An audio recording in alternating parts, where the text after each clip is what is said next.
ಚಲಿಸುತ್ತಿದ್ದ ಬೈಕ್ಗೆ ಬೆಂಕಿ, ಸವಾರ ಅದೃಷ್ಟವಶಾತ್ ಪಾರು. ಚಲಿಸ್ತಾ ಇದ್ದ ಪಲ್ಸರ್ ಬೈಕ್ ಒಂದು ಕ್ಷಣಾರ್ಧದಲ್ಲಿ ಬೆಂಕಿಗೆ ಆಹುತಿಯಾದ ಘಟನೆ ನಗರದ ಎನ್ಆರ್ ವೃತ್ತದಲ್ಲಿ ಬುಧವಾರ ಸಂಜೆ ನಡೆದಿದೆ. ಬೈಕ್ ಸವಾರ ಎಚ್ಚರಿಕೆಯಿಂದ ತಕ್ಷಣ ಕೆಳಗೆ ನೆಗೆದು ಜೀವಾಪಾಯದಿಂದ ಪಾರಾಗಿದ್ದಾನೆ.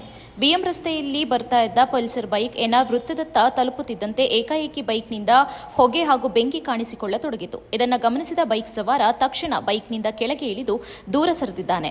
ಕೆಲವೇ ಕ್ಷಣಗಳಲ್ಲಿ ಬೈಕ್ ಸಂಪೂರ್ಣವಾಗಿ ಬೆಂಕಿಗೆ ಆಹುತಿಯಾಗಿದ್ದು, ಅಲ್ಲಿದ್ದ ಸಾರ್ವಜನಿಕರು ಕ್ಷಣಕಾಲ ಆತಂಕಗೊಂಡರು. ಘಟನೆಯ ಮಾಹಿತಿ ತಿಳಿದ ತಕ್ಷಣ ಸ್ಥಳದಲ್ಲಿದ್ದ ಪೊಲೀಸ್ ಸಿಬ್ಬಂದಿ ಮೈಕ್ ಮೂಲಕ ಸಾರ್ವಜನಿಕರಿಗೆ ಎಚ್ಚರಿಕೆಯನ್ನ ನೀಡುತ್ತಾ ಬೆಂಕಿ ಹತ್ತಿಕೊಂಡಿದ್ದ ಬೈಕ್ನಿಂದ ದೂರ ಸರಿಯುವಂತೆ ಸೂಚಿಸಿದರು. ಅಲ್ಲದೆ ಬೆಂಕಿ ಮತ್ತಷ್ಟು ವ್ಯಾಪಿಸಿದಂತೆ ಪೊಲೀಸರು ಹಾಗೂ ಸಾರ್ವಜನಿಕರು ಸೇರಿ ನೀರನ್ನು ತಂದು ಉರಿಯುತ್ತಿದ್ದ ಬೈಕ್ ಮೇಲೆ ಸುರಿದ್ರು. ಆದರೆ ಅಷ್ಟರೊಳಗೆ ಬೈಕ್ ಬಹುತೇಕ ಸಂಪೂರ್ಣವಾಗಿ ಬೆಂದು ಕರಕಲಾಗಿತ್ತು. ಈ ಘಟನೆಯಿಂದ ಯಾವುದೇ ಪ್ರಾಣಹಾನಿ ಸಂಭವಿಸಿಲ್ಲವೆಂದು ಪೊಲೀಸರು ತಿಳಿಸಿದ್ದಾರೆ. ಘಟನೆಯ ದೃಶ್ಯ ಕಂಡು ಸುತ್ತಮುತ್ತಲಿದ್ದ ಜನರು ಭಯಭೀತರಾಗಿದ್ದು, ಕೆಲಕಾಲ ವೃತ್ತದ ಸುತ್ತ ವಾಹನ ಸಂಚಾರದಲ್ಲಿ ಗೊಂದಲ ಉಂಟಾಯಿತು.